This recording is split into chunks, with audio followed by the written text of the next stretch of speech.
Active 911 is proud to partner with the Code 3 podcast. Active 911 designs technology for first responders to help heroes save lives. Learn more at active911.com. Quieter stations in some way are a bigger leadership challenge than a very busy station. You better have a good team built there, and you better manage that crew.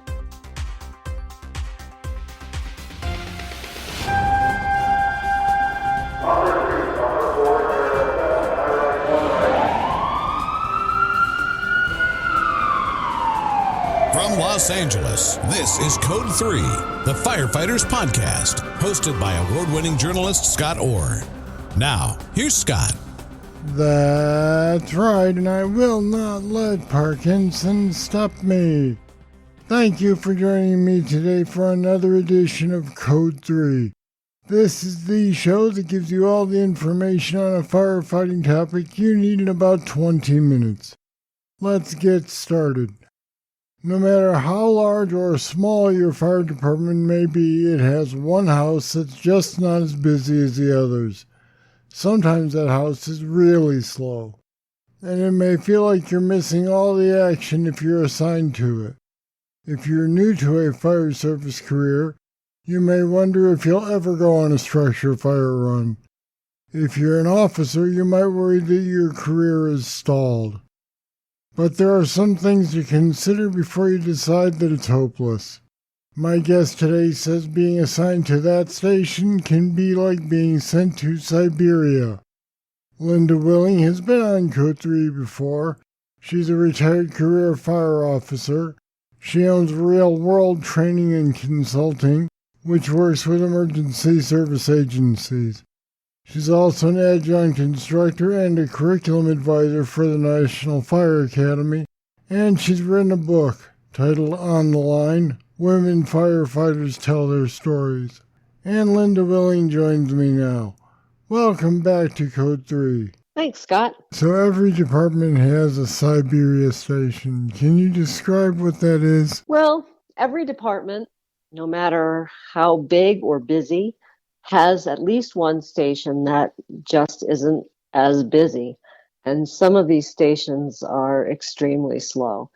On my own department, a station was built because an area was annexed to the city that was mostly industrial, and the industrial entities there had their own fire brigades, but they had to have a fire station for insurance purposes, and they were willing to pay for it, basically. Our first year out at that station, there were 20 emergency calls the entire year. Wow, that's slow. Really slow. 20, so that's like 2 a month. Exactly. Less than 2 a month. Yeah, it's since picked up a lot over the years. This was back in the 80s, the early 80s. And that's not uncommon for departments to have a station that just, because of its geographical location or its demographics or whatever, it just doesn't get the same call volume as the rest of the department does. Now, most firefighters may remember the Rescue Me TV series with Dennis Leary as an FDNY firefighter. Right. He was shipped off to a Siberia station for several episodes. The most dangerous fire they dealt with was a car fire, I believe. Leary's character was sent there as punishment, though. Is that typical? I don't think that's typical. Some people may feel that way being assigned, but I think more often my observation is that these stations tend to attract people that may not be at the peak of their career for whatever reason. Maybe they're close to retirement and they just kind of want to be in a place where they're not going to be as busy and up all night, or they may be people that just aren't ambitious, and people just get assigned there randomly. I mean, some places maybe you spend a career, but I think more than likely it's like you say, you get sent out there for a period of time and then rotated back in. Well, everybody wants to work out of the house that gets the most action, especially the ones with more fires and fewer EMS runs. Right. But somebody's got to staff the slower ones, right? Absolutely. And actually, I remember I worked with a lieutenant early in my career at the busiest station in our city. And he was a fantastic lieutenant and a mentor to me, and just one of the best officers I've ever worked with. And at the end of his career, he chose to go out to that quiet station. And I remember feeling sort of disappointed at the time that why would he do that? But he was at the end of his career, and he understood that he just didn't want to take unnecessary risks, and he wanted to sleep through the night. And so he chose to go there. From a leadership perspective, what do you do there? What fills the time between runs if you're in charge? Well, I think that quieter stations in some way are a bigger leadership challenge, a different kind of leadership challenge than a very busy station. A busy station requires excellent technical skills, obviously, and a wide range of experience and scene management and all that. But the quiet station, you better have a good team built there, and you better manage that crew. And you better be good at conflict management and observing changes in people. I mean, whenever you read about personnel problems or firefighters behaving badly, it's not usually at the busiest stations. It's usually at the quieter ones where people have time on their hands and maybe leadership isn't doing what it needs to be doing. So what does leadership need to be doing at a quiet house? Well, I think, first of all, as I mentioned just now, that I think crew development and team building is critical, and knowing your people and getting them to know one another as well. I think the key to the quiet station is to take it seriously first, and maybe not too seriously. So, the serious part is the most important aspect, because every quiet station has serious risks that could happen right now, the next hour, tomorrow. And if you're not ready for that, I mean, that's what firefighting is preparedness. It's not about what happened yesterday. It's about what happens next. And so I think first, that's the first thing, is to know your district and to take it seriously and to get out and really understand the inherent risks that are there. And once you look at things closely and don't just take it for granted that, oh, it's always going to be quiet out here, you'll see that every quiet district has very significant potential risks in it that should be pre-planned for, and you have time to do that. You also have time to do training. These are things that I think, one of the things that I think can be done in a quiet station is to structure the day, but maybe not make it quite as long as a regular day. I mean, whereas a day at a busy station might go from 8 to 5 and be full because of the interruption of emergency calls and so forth, maybe a normal day at the quiet station goes from 8 to 3. And I think that's perfectly okay to have a little bit of a shortened formal day at a quieter station, but still have a formal day. Well, I wanted to talk about that. A Siberia station is one where the environment is low volume, high risk, if only because not running the diverse calls other stations get tends to lead to atrophy of muscle memory. Yes. Does that become a legitimate hazard after a while?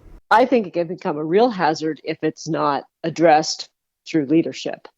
And what I mean by that is that, well, on my department, there was a time when we were a little bit short-staffed and people were working a lot of overtime. So they were working multiple days in a row.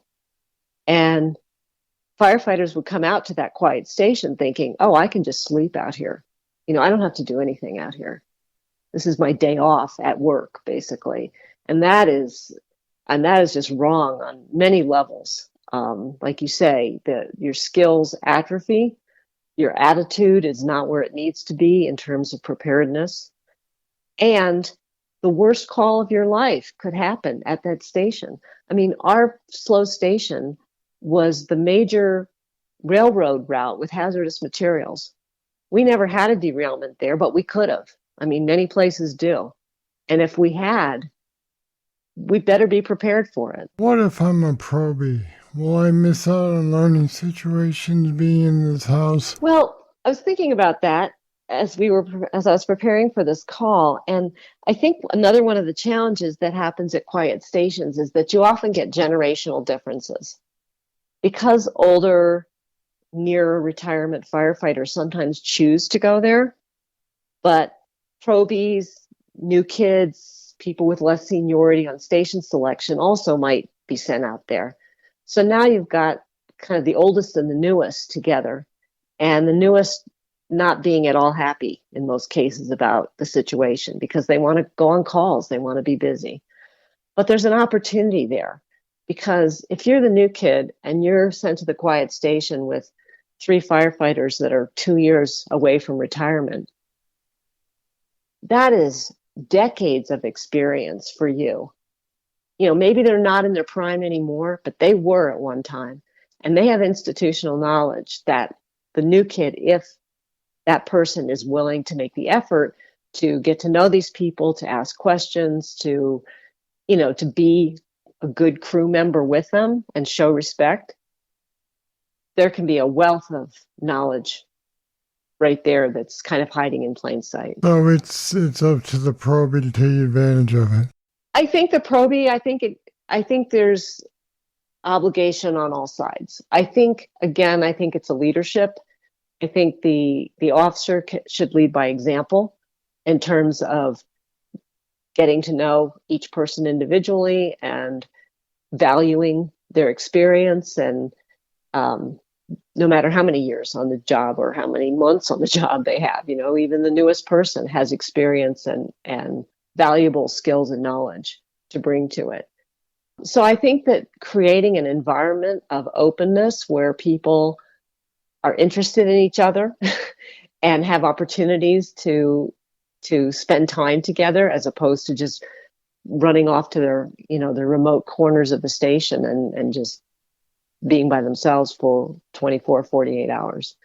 And that is a leadership imperative. So the leader, it's not the new kid's responsibility to do that, although that person should show initiative and interest. These are leadership responsibilities. I'll be back with more right after this. Looking to decrease your response times? With Active Alert, get calls straight to your phone from dispatch via the app, available for Android, iPhones, and tablets. Plus, get directions to the scene, have all CAD notes in one place, see who's responding, and quickly identify nearby map markers like hydrants and pre-plans. With a low per-device price, Active Alert is a must-have tool for first responders. See for yourself why it's trusted by thousands of firefighters nationwide. Start your free trial today at active911.com.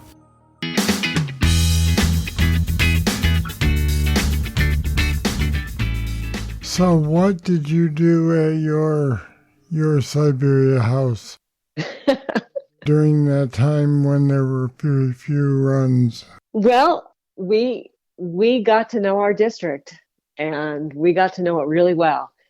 And it was fun. We went out and did field trips almost every shift. We would go out to a building. I would make appointments with people, and they would give us tours where we got intimate knowledge of, we had some we had some manufacturing facilities out there. We had some, pretty potentially high risk entities. But so we did that, and we did training, and we talked, and we got to know each other, and we had a lot of fun, actually. Were you an officer at that point? Yes. Did you have a feeling in the back of your mind that, boy, I really hope we don't have to go to one of these places on a run, or we're going to be in trouble? I felt that way less and less the longer I was there, because we spent the time preparing. Now that's interesting. So when you first showed up, your thought was that you could be in trouble, but once you realized that people were prepared, it was more of a confidence builder in your mind? Well, sure.